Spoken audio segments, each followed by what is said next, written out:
Today we're talking with expert dog trainer and behaviorist Jonathan Klein.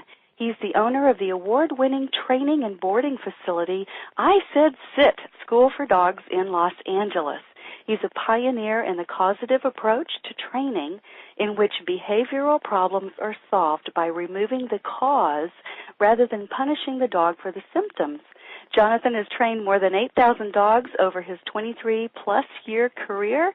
He's also offering training tips and can answer any questions you may have on his website, thedogbehaviorexpert.com. Welcome, Jonathan. Hi. Glad to be here, Val. Love to have you. You say that dog training is far more effective when we use praise and rewards to teach our dogs what we want them to do, as opposed to punishing them when they've done wrong. Why do you say that? Well, the thing that's the most important to me is to help people eliminate the cause of problems and not just suppress the symptoms of the problems. Mm-hmm. And for many, many years, dog training was done by telling dogs what not to do. Right. And it has just made dogs, if the dog is really scared, it just turns the dog into a wallflower that won't do anything. And if the dog is really an outgoing, boisterous, or potentially aggressive dog, it turns the dog into a very outgoing, nasty, and aggressive dog. Wow. And okay. So those methods can have really disastrous effects. And over my career, I've changed. I didn't always train this way, but I thought, wouldn't there be a way to train dogs by being nice to them instead of by being mean to them? Wow. And so it makes training a lot more fun that way too. I can see that. I'm really glad you said that. It makes so much sense. I mean, none of us like to be trained, through punishment, right? Right. Nobody right. likes that, and why would our dogs respond well to it? Makes total sense to me. The dogs don't respond well to it. No, they really don't. I'm glad you said it. So I have to ask you this. Are you ready? So sure. Can you tell us one of your most embarrassing moments in training dogs? Well, the most embarrassing moment that I can think of was more about a client than the dog, but okay. I was working with a lady, and I noticed a loose hair, and I thought I would. Anyway, it turned out that the hair was attached, and it was very embarrassing for both of us, and that's all. I'm going to go on with that one. Oh, that's so great. I love it. So you're a real person, and, we all make mistakes, and I bet lesson learned. So if a person has a dog hair or what looks like that on their face, you kind of leave it alone, right? Yeah. Yeah, okay. Lesson learned. Oh, my God. So what do you think some of the biggest mistakes people make with their dogs are? Well, I think the first thing is letting dogs learn the wrong behavior in the first place, and okay. My whole approach is going to be not to tell a client or to tell to approach a dog as to what to do to stop the dog when this behavior occurs, but how to prevent that behavior from ever occurring or ever being learned in the first place. Okay. Can you give us an example? Yeah, if the dog has, I could give you 1,000 examples. Mm-hmm. The simplest one, if the dog jumps on the couch for 1 second once in its life, it knows that that's the most wonderfully comfortable place in the world. And every time the dog walks by the couch, the dog's going to say, "Oh my God, it's comfortable there. I loved being there." And you can't take that information away from the dog. No matter how many times you bring the dog up to the couch and reprimand them and say, "No, this is bad, no, this is bad," mm-hmm. the dog is learning something completely different. The dog is learning that being anywhere near the couch when my owner's around is bad, but the couch in and of itself is still absolutely the most wonderful place in the world to lie down. And plus it smells like my owner. Mm-hmm. Right. Okay. So it'd be much easier to reward the dog for lying on its bed, to keep the dog somewhere where it can't get to the couch. Okay. And I think another really common mistake is making the treatment more fun than the problem. So, in other words, if the dog gets on the couch and we all come running across the room and go, "No, dog, get off the couch," then the big epic scene around the solution is a lot more fun. So the dog is going to have a tendency to continue that behavior. Okay. So tell me about some of the ways that you can make training fun for dogs and for us too. Can you give us a few ideas on that? Well, we do a lot of little training games, and I had an example with a client yesterday, day before yesterday, that was an older gentleman, certainly healthy and active, but quite old, and he had a pretty boisterous golden retriever. He said that the dog couldn't pay attention and was on the verge of aggressive when he saw other dogs out on the street on a walk. Yeah, good example. And so we did a couple different little games, and even he it was very interesting because he watched me with his dog, and we do clicker training and we do food and reward-based training. Okay. So the dog liked the food. It was a setup to be successful, and I'm thinking of other dogs that would take much longer to get to this point, but this dog came in ready to learn. And we used a game of teaching the dog to find a treat that we tossed across the floor. I wanted to use a game of teaching the dog to catch a treat, but the dog wasn't that coordinated and the owner wasn't that coordinated. So I can relate. He kept dropping the treats and running across the floor, and anyway, so we did this little lesson, and we were near the end of the lesson, and I asked the gentleman, I said, so, have I given you, has it been helpful, have I given you some tools to work with? And he says, it's been very helpful, very informative, but the problem is you haven't done anything to help me with the aggression problem. And I said, okay. And I said, I want you to keep playing that game that we've been playing with your dog, and I'm going to go get a dog. And I turned him so that he could face where I was going to be. His dog could see where I was going to be with the dog, and he couldn't see where I was going to be with the dog. And I asked him to play this little game where he was having his dog catch or do its best at catching the treats. And I asked him, I came out, I'm standing behind him with the dog. He had no idea. I asked him how it was going. He says, she's doing great. I said, do you realize I've been standing here with the dog for 5 minutes? And he turned around and he goes, that's amazing. I love that. That's so great. Right. Oh, I love that. I can see that. So the dogs really don't care, right? I mean, part of what I tell my clients is our animals get their cues a lot of times from us. And if we see another dog and we're on tense, nervous, uneasy, something, they pick that up and they'll reflect it out, of course, and they think it's about the other dog, which sort of is, but they get it in a different way. They are misunderstanding, sort of. So we get caught in a catch-22 thing, right?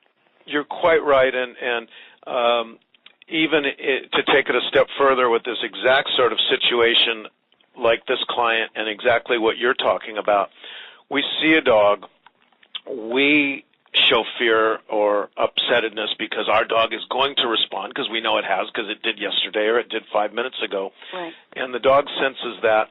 But then there's a whole other aspect that just makes it that much worse, is that then the other dog gets by or we get by, and there's this, oh, my God, yeah. We made it. Yeah. We survived. And our dog says, look at how relieved my owner is when the other dog is gone. Well, consciously, that's not what the owner's thinking. The owner's thinking is, look at how relieved I am that my dog made it past the other dog. Right. But the dog, the aggressive dog that we're holding on the leash, looks at it quite differently. Right. My owner hates dogs. Right. Or is afraid of people. Afraid of dogs, uncomfortable around dogs. Right, right. Yeah. Let's protect him. Right. So that's really, I think, one of the major things. Like, so your elderly gentleman there, you know, he kept telling his Golden that he was worried about these other dogs or, you know, or something.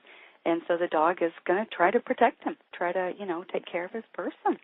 And the only thing that makes sense to his Golden is that it has everything to do with that other dog. If I can make them go away or, you know, defend my person, then we'll be okay. It makes sense. Yeah. Can I turn that around and bring it back to the original questions you asked me? Yes, you can. And so, you know, we talked about positive training, and we talked about not addressing the symptoms. And for so many years, the most common solution is reprimand your dog or get your dog in trouble, whether it's itty-bitty trouble or great big trouble. I don't even want to, comment on that. At the moment, your dog is getting anxious and it's barking at the other dog. And if we take a big, rambunctious, playful dog, plus we're not inherently that mean to begin with. I mean, some people are, but we just add more anxiety, more frustration, more, if we're willing to fight with the dog, then the dog's willing to fight with us. And so that's where the punishment either is going to make the symptoms much worse, we're going to increase stress, or it becomes just a challenge to the dog. You pull, I'll pull, you pull, I'll pull, you push, I'll push. And it's exactly what I said, whereas the solution is more fun to the dog than the problem, so that the problem exacerbates. Yeah. We make it a challenge for the dog to fight us. We teach them that fighting is, and by fighting I mean struggling or pushing or pulling, holding the dog, restraining the dog. Then they're fighting with us. We're trying to solve it. They're trying to solve us trying to solve it. More anxious, more frustration. Yeah. Issue gets worse. Yes. Yeah, and then we're trapped in this, what seems to be a never-ending loop. Right. Okay, so what is the best way to avoid making this mistake? How do we not do that? Well, I think that as we approach the dogs with proper training, then we develop the position of a leader, and there's a couple things. I think that unfortunately there's a lot of advice out there, and we have a tendency to think we're a leader by getting our dog in trouble and being reprimanding our dog in one manner or form. And so I think the first thing that we can do, which again ties to what I said at the beginning, not letting the dog learn the wrong behavior, is start with management and control. And to effectively train a dog, we really need to control all of the situation so that we can influence the dog. And dog aggression or leash reactivity, we need to control. The solution needs to come before the problem occurs, not after the problem occurs. Okay. So, the first thing we want to do with any type of behavior is to avoid letting the dog learn the wrong thing from the beginning. And at best, if it's already learned it, which of course, when people present a dog to us for training, most often the dog already has learned a problem that we're then trying to solve.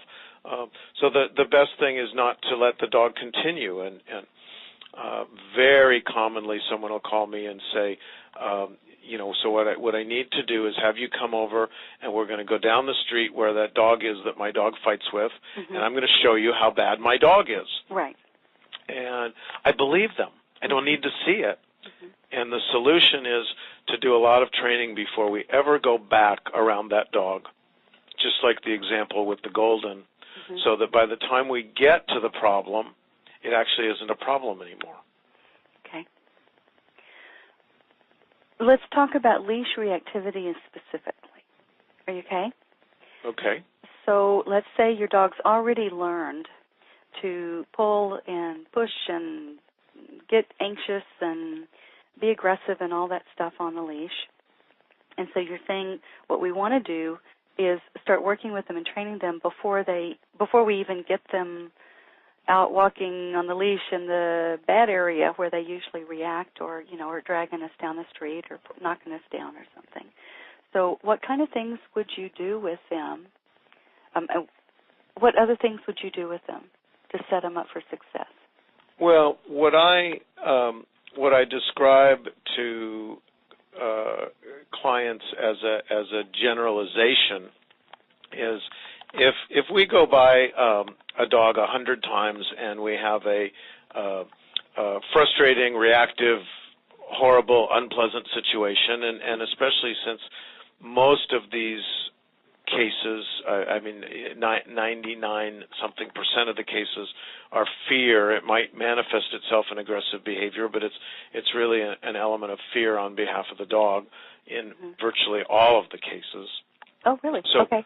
Reprimanding the dog or creating more anxiety and more tension, I want to stay away from the word reprimanding, okay. Is certainly not going to make the fear go away. And if we have 100 incidences that are like this that are bad, we have a pretty good bet what the 101st incident is going to look like. Yeah. So like I said, the first thing to do is right now to stop that happening again. And then what I would say is let's revisit the first 100 incidences, or let's take the next 100 incidents. And if we saw another dog, we started playing with our dog, or we started feeding our dog, or we started doing a game with our dog. We did a fun training session with our dog. Then when we get to the 101st time we approach a dog, our dog's going to say, bring it on. Every time I see a dog, we have fun. Bring me another dog. I love it. Bring me another dog. I love it. Okay. Bring me another dog, I'll take some more food. Bring me another dog, I'll sit for food. Bring me another dog, I'll walk around, I'll jump for food. I'll play with my ball, I'll play with my frisbee, I'll play with my toy. I love that. Okay. Now, I'm oversimplifying it. If we get back to our golden, he said to me, oh, yes, my dog will take food around the other dogs. Most dogs won't. So we have a lot of work to do to get our dog to the point where it will stop and it will pay attention to us and it will be able to relax and it will change from a anxious place to a happy place. Okay. He said, my dog won't. Yes, it'll take the food, but as soon as it's done with the food, it turns around, runs back, wants to, have an issue with the other dog. So what I did was, and it's a great example because it was able to happen in an hour, what I did was give him some tools and some element of leadership. Okay. His dog was very comfortable, it was balanced, it was stable, it was easy to get a lot of progress with the training. Okay. I said, dog, I'll give you some food if you sit for 1 second. Dog says, no problem. I will give you more food if you sit for 1 more second. Dog says, no problem. Now, dog, I want 5 seconds. Now, dog, I want 10 seconds. Now, dog, I want you to be waiting, saying, hey, what do I have to do to get more food? I need to be a good dog. You've showed me how I can get more food. I'm going to be a good dog for 30 seconds. And so now when we introduce the distraction dog, his dog's already prepared to pay attention. His dog looks at him as a leader. His dog looks at him as the provider of the good things in life. Okay. So the next thing that's really hard, you said the best ways to avoid or what are the common mistakes. Whatever we use to reward our dog, whether it's food or petting or toys or play or walks, the dog has to want it. Yeah. So we've got to start by figuring out what our dog wants. And then unfortunately, it's a hard thing for clients to understand, but we've got to take it away, everything that they want, and then give it back to them. So if they get all of the petting they want, all of the treats they want, all of the toys they want, all of the food they want, then we have very little tools to reward our dog. Yeah. Yeah, that's true. So what I did is I had this gentleman bring the dog's meal that it was already ready to eat. Okay. So we had a lot of this particular dog was and as I said, just happened the other day. It's a perfect example of the best case scenario. Mm-hmm. We've got lots of dogs that are the worst case scenario that we can't go out around distractions and say, "Hey, dog, take a goodie." "Oh, sure, no problem. I didn't know that's all I had to do." Mm-hmm. The behavior is much worse. The dog is much more stressed. And then we have to go on a program of leadership and a program of changing the dog's frame of mind from one of, changing the dog's frame of mind from one of being entitled to one of having some needs and some expectations and some willingness to adapt. Okay. Yeah, I can relate to this. My dog, Einstein, when he's stressed, he won't take food at all. So I don't have a lot of rewards I can give him at that point, that to get his attention. So I work with other things, but I totally relate to that. So I know a lot of dogs, if they're stressed, they're not going to take food. And what would be a typical reward in a normal home, or safe environment situation doesn't work when they're out and about, or being challenged. Right. Well, that's exactly the case, and we use that when a dog will and won't take food is one good measurement of the dog's stress, and it's the whole thing I'm trying to achieve with training is to avoid and eliminate stress. Mm-hmm. So we go on a progression, and we build up the dog's comfort level and the dog's ability to focus and the dog's ability to relax, and start in an area they're more comfortable, and then move to an area where they're slightly less comfortable, but over a huge gradual transition. And so, to deal with a dog like Einstein, to get him comfortable, we look for all the things that he wants, all the things that he will take as a reward and enjoy and achieve pleasure from, and we work on building on those. Yeah, got it. Thanks. So what is one piece of advice that you would give people about dog training? Well, I think the one piece of advice that I would have to give now is, that there's a lot of information out there, and everyone seems to be an expert. Yeah. And so it's very easy for your cousin, your brother, your mother, your neighbor, your roommate, all to have a suggestion of what to do with dog training. Mm-hmm. And there's a lot of, with the internet has the internet, media, television. There's trainers' information out there, and I'm not pointing at anyone in particular because there's hundreds, if not thousands of them. Mm-hmm. And the question is, which piece of advice to follow and which piece of conflicting advice to follow. I would start with don't do anything with your dog that goes against your ideologies. And I'll give you a classic example.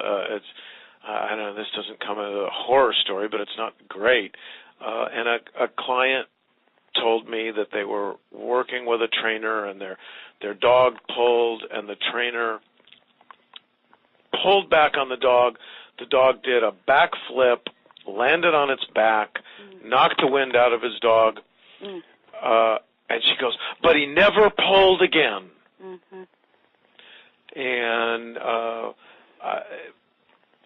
I would just hope that would, something like that would, and there are many much worse stories than that. Yeah. Yeah. People, there's no legislation in dog training. There are no requirements in dog training except that you need to say, pay me or not, don't pay me, and I'll tell you how to train your dog. Mm-hmm. Lots of things work, but my goal in educating people is to show them things that work better and avoid stress and avoid pain. Yeah.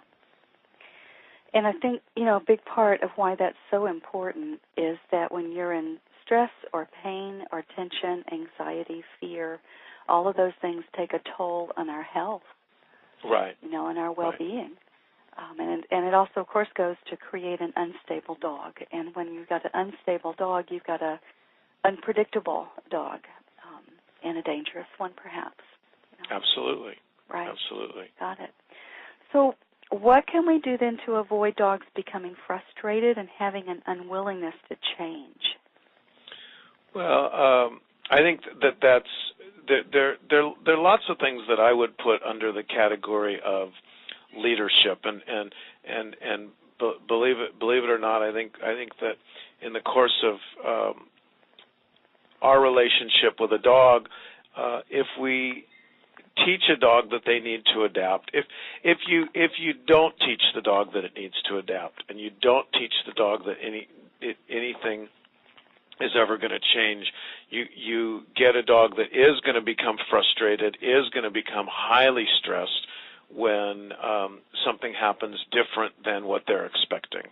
Okay. So, and you'd also asked me earlier if I would address separation anxiety. Yes. And one of the things that I think can be a huge benefit to separation anxiety, of avoidance or treatment to avoid it is get a dog used to being alone, get a dog used to being restricted, get a dog used to being away from you a little bit. Mm-hmm. And a lot of frustration, a lot of bad behavior occurs because of frustration.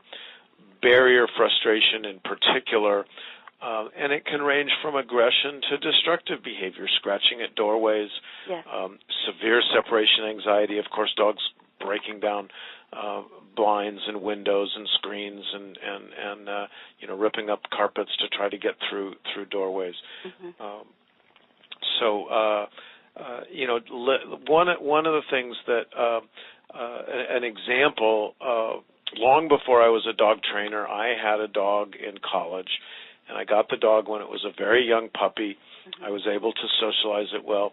But one of the things that became very obvious to me, looking back on it, was that in college, every 3 months my schedule changed. Ah. So when the dog was growing up, it might have gotten fed at 7 in the morning. It might have gotten fed at 10 in the morning. I might have come home at 2 in the afternoon. I might have come home at 6 at night. I might have come home at 10 and left for a little while and come back again. Mm-hmm. I traveled a lot with the dog, so the dog was used to going to different places, being in different places, and it was used to being left. So many of these things that I had to do naturally as a result of my schedule being a student were a huge benefit to the dog. Ah, okay. And I was able to go and bring that dog anywhere, say, dog, you need to wait here.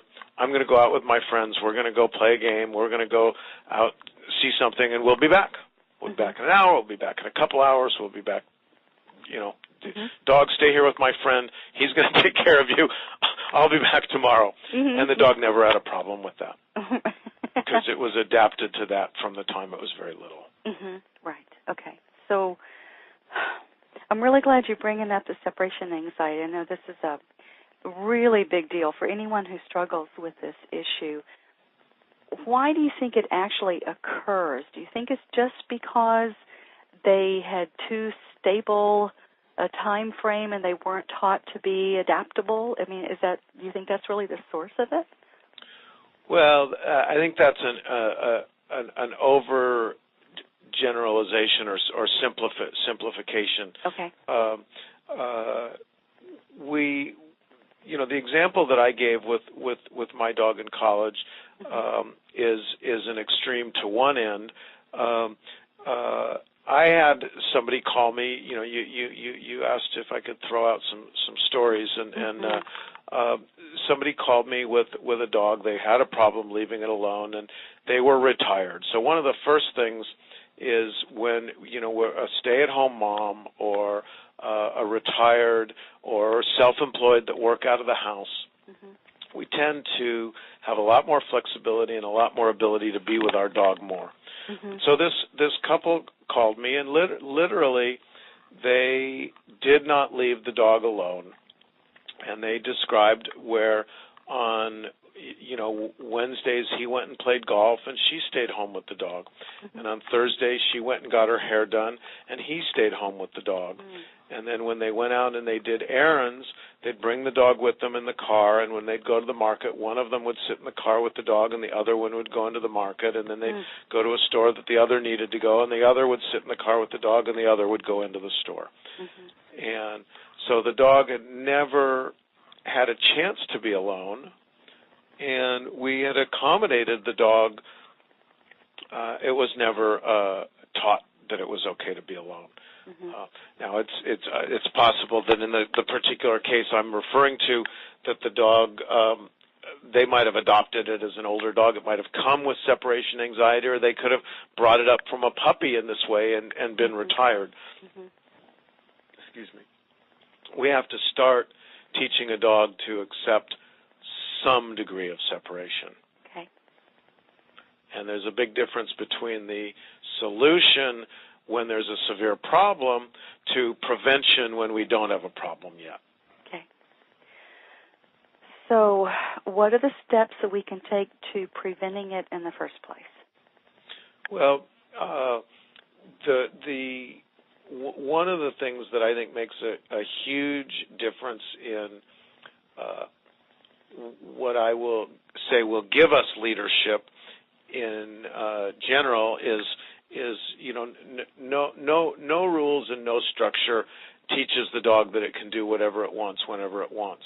Okay. So some rules and some structure, and structure is my euphemism for restricting the dog somewhere. Get it used to being in a crate. Get it used to being in the other room. If you walk out to take out the trash, close the door and let the dog wait in the house when you take out the trash. Okay. When you're out in the yard with the dog and you're barbecuing and you go into the house to get another plate to bring out to the barbecue, close the door and don't let the dog follow you into the house. Okay.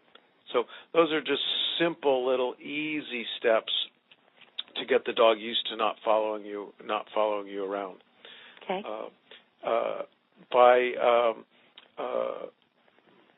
One of the things that I think is a classic example is we tell our kids, you need to get up and you need to be at the school bus at 10 minutes to 7, and then from 7:15 to 7:30 you have free time, and from 7:30 to 8:30 you're in homeroom, and from 8:30 to 9 you're in PE, and from 9 to 10 you're in such and such a class, and then when you come home, you're going to go to piano for an hour, and you're going to go to soccer for an hour, and then when you sit at this seat at the table, and I sit at this seat at the table, and you get this bedroom, and I get this bedroom.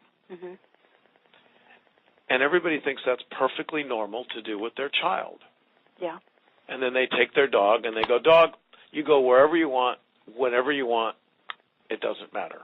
And we'll reward you and love you no matter what, and you'll have all the tools and food and toys and everything, and with no restriction, and yeah. Right. So what you've continued exactly what I'm saying, which is the recipe for disaster. And you I'm not saying we obviously have to care for our dogs. Obviously have to care for our dogs. Right. Or our pets, all of our pets. But I think you were playing off on something that I already said, is that if we give them unlimited food and unlimited toys and unlimited access, then what do we have to reward them with later? Right. And why should they work for it, or why should they even care? what we want, because it's not important to them. They already have everything they could possibly want handed to them pretty much on a golden platter. And so if they get upset, we get stuck. You're right. We got nothing to reward. We got nothing left, to reward. I'm really glad you brought that up. So unlimited toys, food, and access and affection are recipes for disaster, right? No structure. And like you said, no restriction or restraining periodically, no rules, no boundaries, no limitations. All of that is a recipe for disaster with dogs.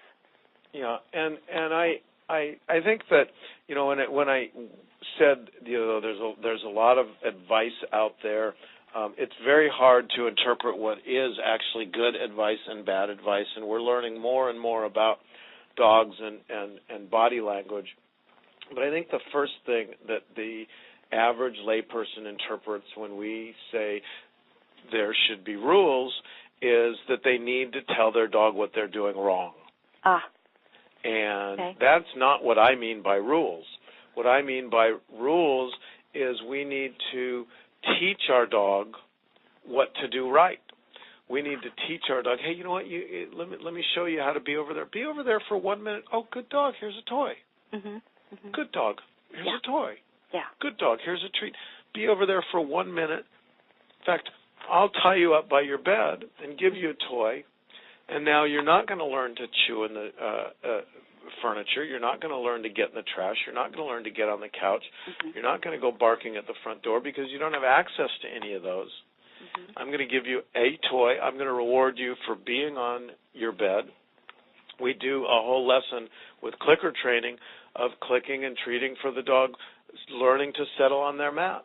And after 2 or 3 5-minute lessons, 2 or 3 10-minute lessons, the dog looks at its bed and says, well, I'm running over there. You always pay me when I run over there. That's sure a lot better place to engage our dog than when they run up to the back of the couch, jump on the windowsill, and stick their nose and break the mini blinds. But chasing them through the house the common layperson says, oh, boy, I should have chased him through the house and told him no when he jumped at the mini blinds. No, because that's actually going to make it worse. What you should have done. That's a fun game. Yeah, exactly. Yeah, chase me. Oh, boy, get excited. I like excitement. Right, that's a reward. People forget that.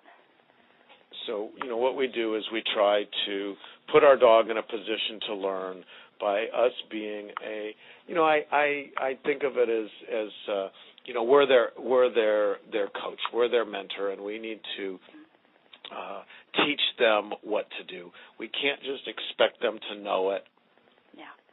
We need to teach our dogs what we want, how to behave. And then we end up with the behavior that we want. Yeah, it's magic. Yeah, I wish. If it were magic, I'd be out of a job. Oh, no. I don't think you'll ever be out of a job, Jonathan. I think we have a long way to go. Most dog owners have a long way to go to figure all this out.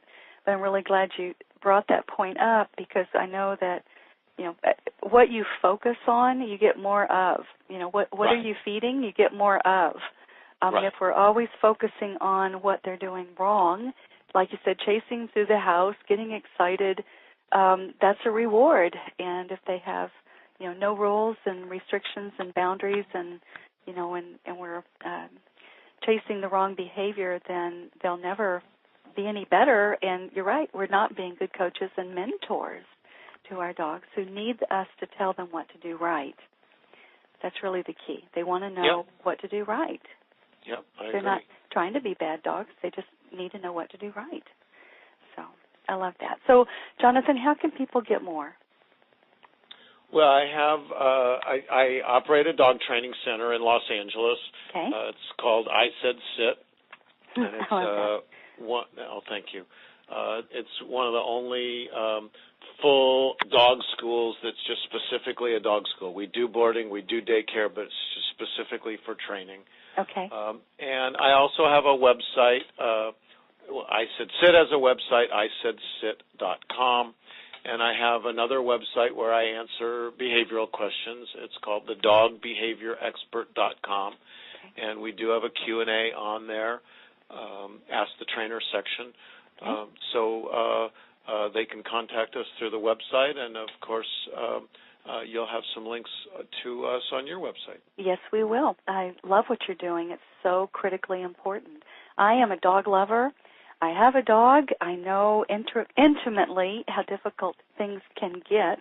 So I work with people all the time on this. Sure. And I'm delighted that you're there to help people answer questions, offer guidance, teach us what we need to know to be a good dog parent, a good dog coach and mentor. Now, you have videos also, Jonathan, don't you? You have a... We have videos on our YouTube channel. You can link to them from our website. Excellent. Or you can go, the YouTube channel is Dog Pro LA, as in Dog Professional Los Angeles. Okay. And we also have a Facebook page for I Said Sit, and there's should be links there to everything. Cool. We'll get connected to you, and we'll get everyone who needs to connected to us.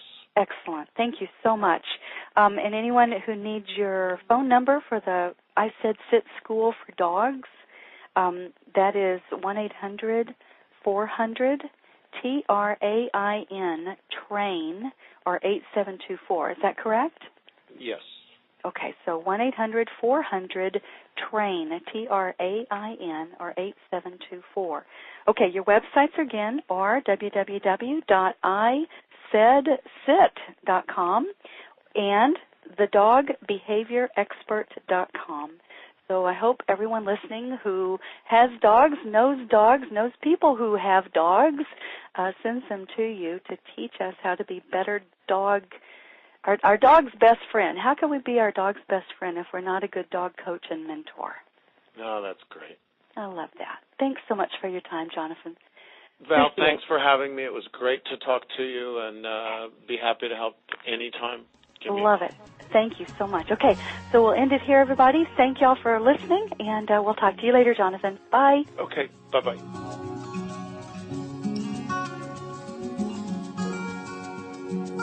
Thanks for listening to the show.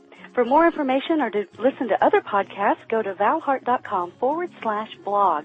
And if you're someone who values a non-invasive, holistic solution to resolving problems with your dogs, cats, and horses, and you want better behaved, healthier, and happier animals, just go to my website at valhart.com to apply for a complimentary Happy Animal Assessment session. And be sure and remember to look for my CDs on iTunes.